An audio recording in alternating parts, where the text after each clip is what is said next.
우리를 살려주시기를 원하며 죽은 사람들을 살려주시기를 원하시는 하나님이시죠. 그래서 우리가 계속 묵상하고 있는 이 레위기 17장 이후의 성결법전 말씀은 단지 우리가 예배당 안에서 거룩하게 예배를 드리는 것만으로 우리가 거룩해지는 것이 아니라 일상생활 예배당 밖에서 거룩한 삶을 삶으로써 단지 종교적인 거룩함을 사는 것이 아니라 하나님의 백성으로서 생명을 누리며 살기를 원하시기 위하여 우리에게 가르침을 베풀어 주신 것이라고 여러 번 말씀드렸습니다. 오늘 레위기 20장 말씀은 사실 자세히 오늘 우리가 읽지 않았지만 9절 이하에 보시면 18장에서 우리가 읽었던 내용과 거의 같은 내용을 반복하고 있습니다. 조금 다른 점이 있다면 레위기 18장에서는 그냥 이것저것 하지 말라고 금지 명령을 내리고 있는가 하면은 오늘 20장에서는 이러저러한 하나님이 원하지 않는 일을 하면은 처벌받을 것이다. 백성 중에서 끊어질 것이다. 그러니까 추방을 말하는 것이죠. 추방당할 것을 하나님은 우리에게 말씀하고 있습니다. 지금이야 우리가 어떠한 공동체에서 추방되면 뭐 다른 지역에 가든 다른 나라에 가서 살 수 있겠지만 당시 지금부터 수천 년 전 이스라엘 백성들이 가족을 떠나 추방당한다는 것은 결국 죽음을 의미하는 것이었습니다. 그래서 하나님이 아브라함을 부르셔서 친척 아비집을 떠나라, 너의 땅을 떠나라고 하는 것은 지연 공동체, 혈연 공동체를 떠나서 오직 하나님만 믿고 살도록 하신 것이었죠. 사람이 자기 가족과 자기 고향을 떠난다는 것은 사실은 아무도 의지할 곳이 없는다는 것을 뜻하는 것입니다.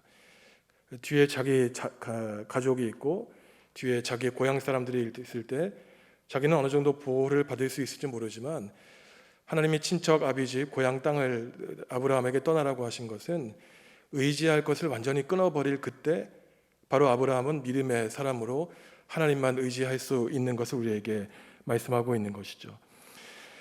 레위기 18장에서 하나님이 금지하신 명령은 이 성윤리에 관한 것이었습니다. 특별히 근친상간이었죠. 단지 이것은 성에 관한 문제가 아니라 당시 이스라엘은 3대, 4대에 걸쳐서 60명, 70명이 함께 사는 사회였기 때문에 이러한 가족과의 관계가 무너지게 되면은 이스라엘 국가의 정체성이 혼란을 가져온다고 말씀을 드렸습니다. 하나님 나라를 일구어가는 가장 기초적인 단위가 가족이기 때문에 결국 하나님은 이 가정에서도 거룩한 삶을 사는 훈련을 시키시고 더 확대된 공동체에서 거룩한 삶을 살도록 훈련시키셨던 것이죠. 오늘 20장 우리가 1절에서 8절까지 읽은 내용은 18장에는 안 나온 내용입니다. 그 2절에 보시면은 이스라엘에 거류하는 사람이든 이스라엘 자손이든 그의 자식을 몰렉에게 주면 그 지방 사람이 돌로 쳐 죽이라 라고 얘기하고 있죠. 이 몰렉이라고 하는 것은 암몬 사람들이 섬기던 신이었습니다. 이 몰렉이라고 하는 것은 원래 이제 임금님을 뜻하는 멜렉이라고 하는 히브리어 단어에 보셰트라고 하는 부끄러움이라는 말을 붙여서 사실은 이스라엘 사람들이 이 밀곰이라고 하는 심을 몰렉이라고 비꼬아서 붙이는 이름이었어요. 부끄러운 임금이라고 하고 이러한 이름을 비아냥거리듯이 이스라엘 사람들이 부르는 말이었습니다. 하지만 이 암몬, 모압 이러한 이방 사람들이 섬기던 신은 그 백성들에게 풍요를 약속하는 신이었습니다.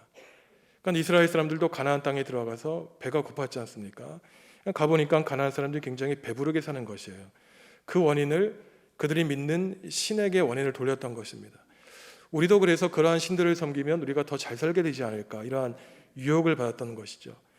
2절에 보시면 특징이 뭐냐면은 자식을 몰렉에게 준다는 말은 뭐냐면은 인신 제사를 뜻하는 것이에요. 실제로 자식을 제물로 바치는 것이었습니다. 지금 우리 같으면은 참 이해하기가 쉽지가 않죠. 어떻게 내가 낳은 소중한 자식을 신에게 바칠 수 있는가? 하지만 고대 이 종교를 생각해 보면은 분명한 이유가 있었습니다. 지금도 자녀들이 우리에게 노후 대책을 해결해 주는 큰 힘이 되지만 당시 고대 이스라엘 사람들에게는 이 자식의 수가 결국은 자기가 죽기 전까지의 생존을 보존하는 것이었어요. 그래서 생육하고 번성하는 것이 결국 하나님의 축복이었던 이유도 우리가 죽기 전까지 많은 자식이 아버지 어머니를 그 생명을 보살펴 주어야만 안전하게 삶을 살아갈 수 있는 것이었습니다. 그래서 이제 사라가 자식을 못 낳고 이러한 불임의 주제가 나타나는 것은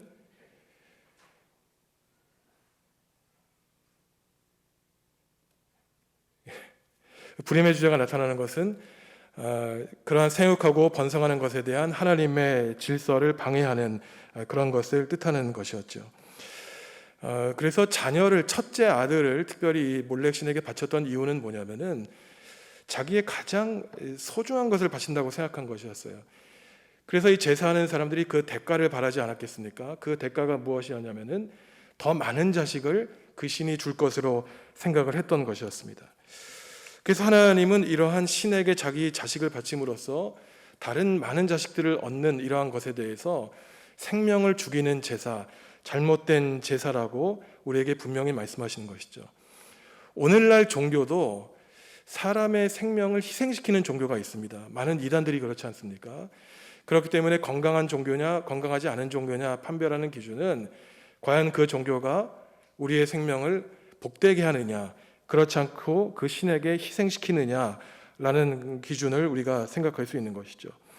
그 3절과 4절을 보시면 어떤 사람, 이스라엘 사람이든 이방인이든 몰렉에게 아이를 바치는 사람은 반드시 돌로 쳐 죽이고 그 공동체에서 추방시키라고 우리에게 말씀하심으로써 어떠한 사람도 이러한 잘못된 제사에 영향을 받거나 오염되지 않도록 하나님은 우리에게 말씀하고 계신 것입니다. 우리가 지금 21세기에 이러한 레위기 20장의 몰렉신에게 인신제사를 드리는 성경 말씀을 읽을 때 이게 무슨 우리와 무슨 상관이 있느냐 이렇게 생각하실 수 있습니다. 하지만 그렇지 않아요. 지금 우리의 삶에도 이러한 자식을 제사로 바치는 형태가 우리의 무의식 가운데 나타나고 있습니다. 자식을 바쳐서 복을 받겠다. 무슨 말일까요? 내가 내 자녀를 내가 원하는 사람으로 만들어서 결국 나의 어떤 자아를 성취시키는 그러한 대상으로 자녀를 삼을 때 이것이 바로 몰렉 제사와 그렇게 다른 게 아니라는 것이죠. 우리의 자녀가 아기이든 어린이이든 그 자녀에게도 반드시 자기의 자아가 있죠. 인격이 있습니다. 어린아이가 말을 못한다고 힘이 없다고 해서 그 부모에게 못 대드리는 게 아니에요.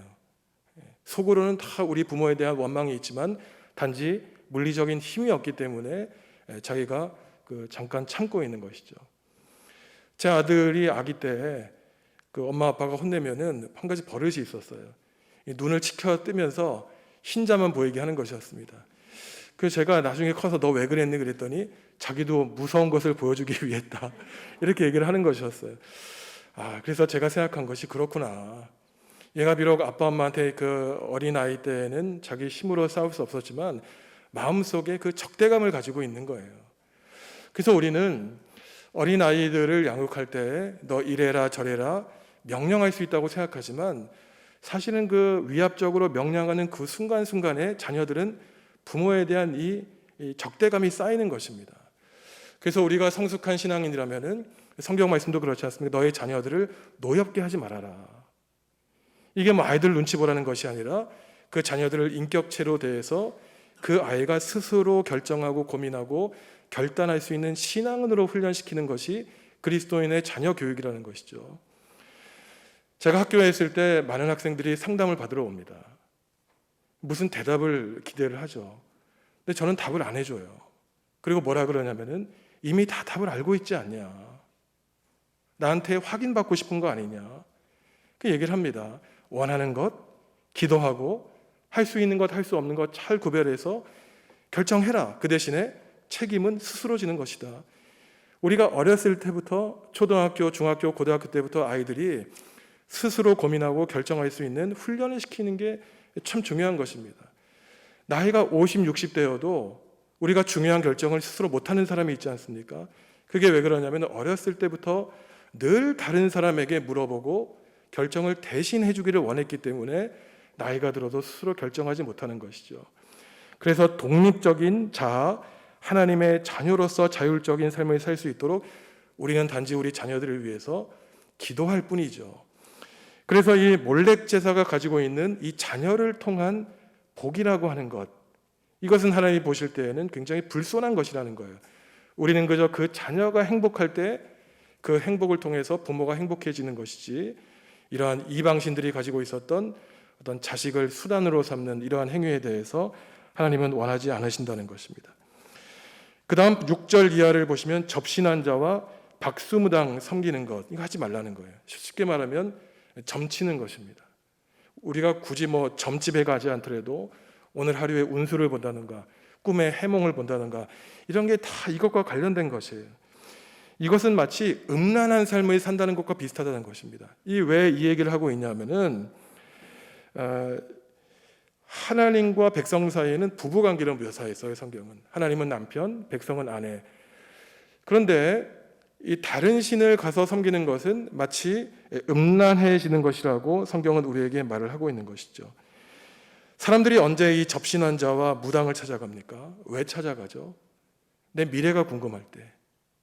예를 들어서 학생이 있는데 내가 앞으로 어느 대학을 가게 될 것인가, 아니면 내가 어떠한 직장을 갖게 될 것인가, 결혼 정년기에 있는 분은 내 남편, 내 아내가 어떠한 사람일까, 또 자식들이 있는 부모님들은 내 자녀가 앞으로 어떻게 될까 참 궁금하지 않습니까?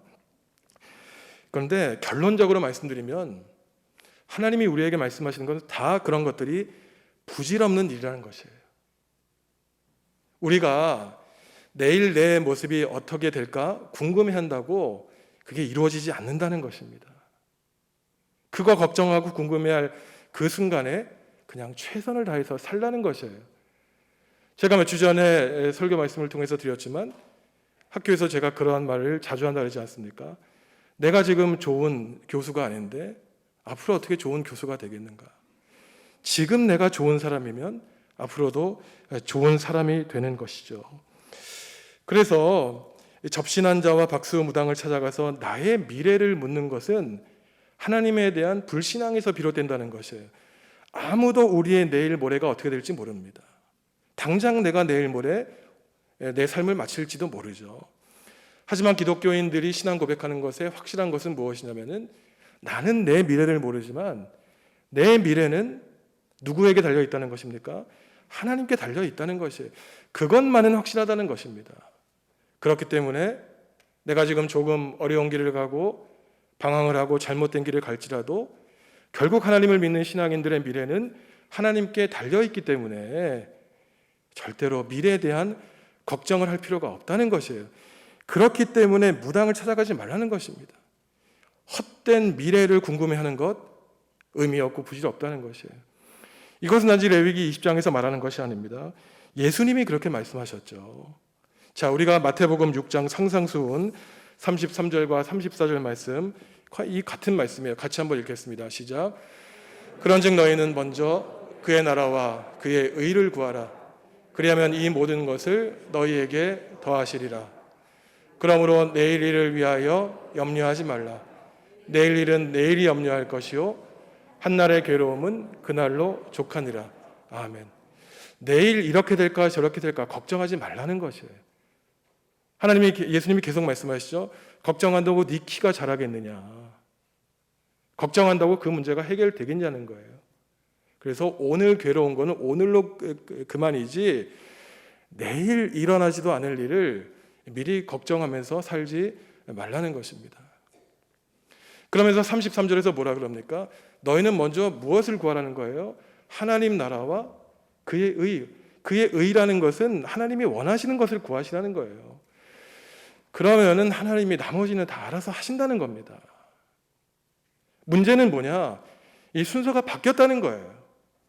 내 걱정거리를 먼저 최선을 다한 다음에 그 우선순위에서 하나님을 마지막으로 두니 하나님이 기분이 좋으시겠습니까? 하물며 사람 관계에서도, 우리가 인간관계도 그렇잖아요. 그 사람이 원하는 것 제일 마지막에 제껴두었다가 내가 이용당한다는 생각이 드는데 그 상대방이 그 사람에게 좋은 일을 해주겠습니까? 그래서 우리는 우리의 신앙이 하나님을 믿는다면서도 늘 내 자신을 하나님께 투신하는 것을 두려워합니다. 정말 그렇게 될까? 제가 볼 때 참 안타까운 인생이에요. 하나님을 믿는다고 하면서도 내 인생을 하나님께 투신하는 것에 대해서 이거를 의심하고 산다는 것은 일단은 하나님을 기분 나쁘게 하는 거고 신앙인의 자세에서도 그렇게 바람직하지 않다는 것이죠. 하나님 나라와 그의 의를 구하면 나머지 사소한 것들은 하나님이 다 알아서 하신다는 거예요. 부모도 그렇지 않습니까? 자식이 아빠 엄마한테 와서 아빠 사랑해요, 엄마 사랑해요 주는데 예수님도 그랬지만 누가 떡을 달라고 하는데 뱀을 주겠느냐? 우리 하나님이 선한 하나님이신데 하나님을 기쁘시게 하는 일을 하면은 하나님이 우리의 앞길을 책임져 주신다는 것이죠. 그래서 제가 예전에도 시인 박노해 시인의 아직과 이미 사이라는 시를 읽어드렸지만, 이 박노해 시인의 형님이 신부님이었어요. 노동자였지만 이 사람이 굉장히 신학적인 수준이 있는 시인이었습니다. 제가 한번 읽어드릴 텐데, 아직에 절망할 때 이미를 보아. 문제 속에 들어있는 답안처럼, 겨울 속에 들어찬 해봄처럼 현실 속에 이미 와 있는 미래를, 아직 오지 않은 좋은 세상에 절망할 때 우리 속에 이미 와 있는 좋은 삶들을 보아 아직 피지 않은 꽃을 보기 위해선 먼저 허리 숙여 흙과 뿌리를 보살피듯 우리 곁에 이미를 품고 길러야 해. 저 아득하고 먼 아직과 이미 사이를 하루하루 성실하게 몸으로 생활로 내가 먼저 좋은 세상을 살아내는 정말 닮고 싶은 좋은 사람, 푸른 희망의 사람이어야 해. 이런 것이죠. 뭐냐면은 아직도 내 꿈이 이루어지지 않아서 괴로워할 때 이미 하나님이 그 꿈을 이루어 주신 것에 기쁘고 만족하게 살라는 것이죠. 우리가 추운 겨울을 지내야만 봄이 오듯이 그 문제가 있어야만 해결이 있다는 것 아니겠습니까? 그래서 좋은 열매를 맺기 위해서는 우리가 겸손히 무릎 꿇고 흙에 씨를 뿌리고 물을 주듯이 준비하는 사람에게 결국은 하나님의 아름다운 열매를 맺어 주신다는 것이 이 시가 얘기하는 것이죠. 그래서 슬기로운 사람은 그냥 뭐 책상 머리에 앉아서 침대에 누워서 내가 내일이 어떻게 될까, 모레가 어떻게 될까 관심을 기울이지 않는 사람이란 거예요. 그냥 오늘 주어진 일에 최선을 다하는 것입니다. 오늘 하루를 내가 100m 달리기 마라톤을 다 해서 그냥 넘어져서 더 이상 일어나지 못할 정도로 최선을 다해야 된다는 것이에요. 그래서 마라톤 선수가 34km 이상 달렸는데 뭐 30km를 더 달릴 힘이 있다. 그것은 최선을 다하지 않은 것이죠. 우리에게 남아있는 이 인생에 하루하루 최선을 다하고 오늘 하루가 행복할 때 그것이 쌓여서 우리의 인생이 행복해지는 것이지, 막연히 있을 어떠한 미래의 행복을 놓고 오늘을 희생시키는 사람은 어리석은 사람이라는 것입니다. 우리가 시간을 지내보니 우리의 시간이 참 빠르지 않습니까? 행복을 위해서 내 과거를 다 투자해봤더니 그 과거는 너무나 불행했어요. 그 사람은 인생 자체가 불행해지는 것입니다. 오늘 하나님께 최선을 다하고 오늘 내 인생에 최선을 다할 때 우리가 우리의 삶을 마치는 날 아무 후회 없이, 하나님 제가 비록 잘못한 것이 많지만 그래도 내 자신과 하나님께 최선을 다했습니다. 그 다음은 제가 말씀드릴 것이 없습니다. 왜? 그것은 내 능력의 문제이기 때문에. 하나님께 찾아가서 우리가 덜 부끄러워야 되겠죠. 하나님께 인색한 것이 아니라, 나에게 최선을 다하지 않아서 부끄러운 것이 아니라 하루하루 하나님과 나 자신에게 최선을 다해야 되는 것입니다. 그래서 성경에서 가장 회의주의적인 책이라고 하는 이 전도서가 있지 않습니까? 헛되고 헛되니 헛되고 헛되도다. 이것은 사실 허무주의를 얘기하는 것이 아니라 그 솔로몬 임금이 온갖 부귀영화를 다 누린 다음에 보니 다 지나간다는 뜻이에요.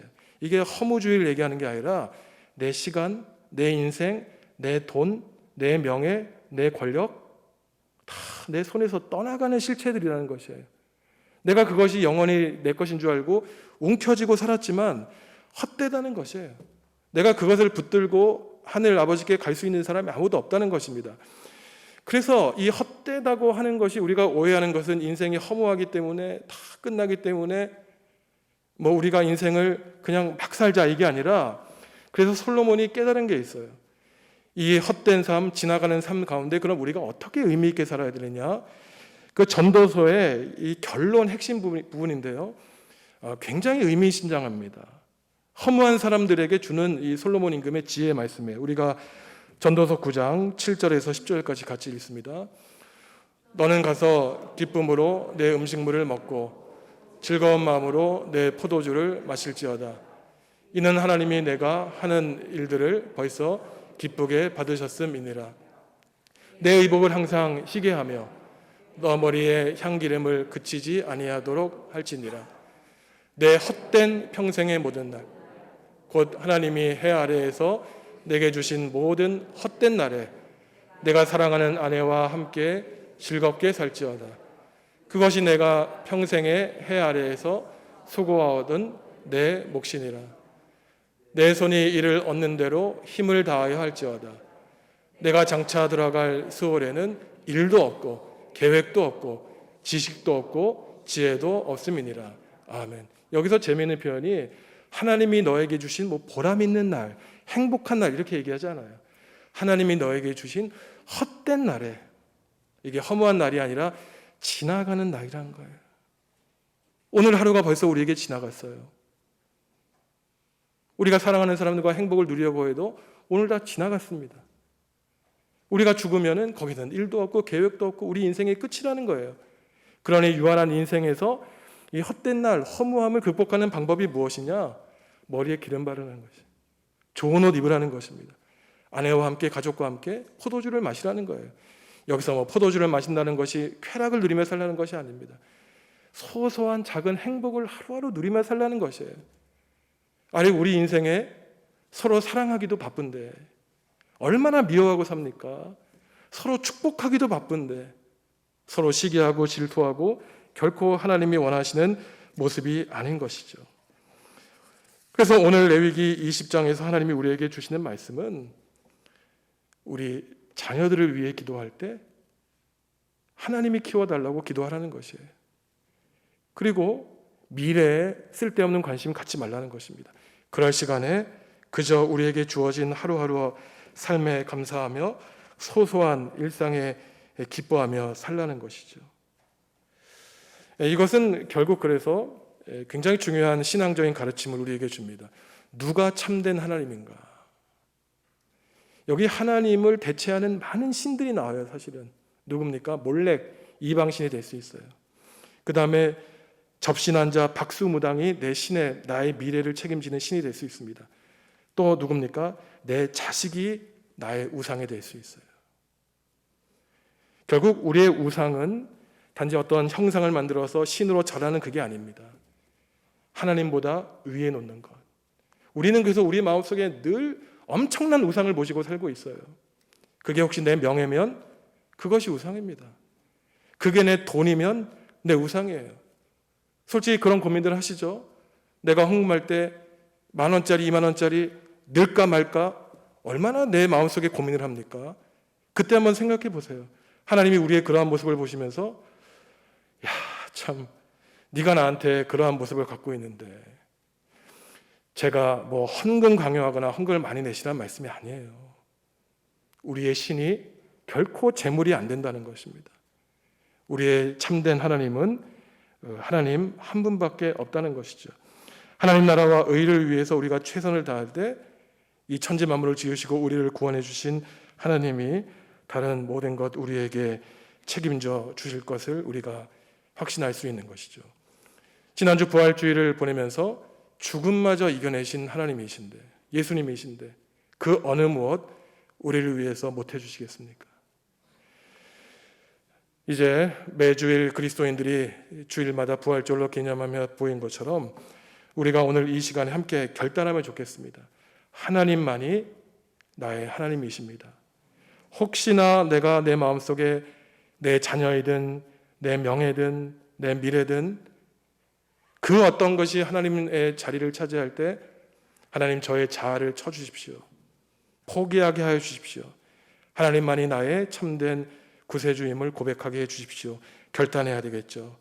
그리고 또 하나 우리가 결단해야 되는 것은 하나님 우리에게 마지막으로 주어진 이 오늘 하루, 유일한 하루 아닙니까? 이 하루하루에 최선을 다하여 그 어느 날보다 하나님과 행복하게 살고 그래야 우리가 이 인생을 마치고 하나님 곁에 가는 날 하나님 참 아름다운 감사한 삶을 살았습니다. 제가 지력 부족했지만 그래도 최선을 다하기에 하나님께 덜 죄송합니다 라고 고백할 수 있는 우리 정읍중앙교회 성도 여러분들 다 되시기를 간절히 기도합니다. 우리가 함께 기도할 제목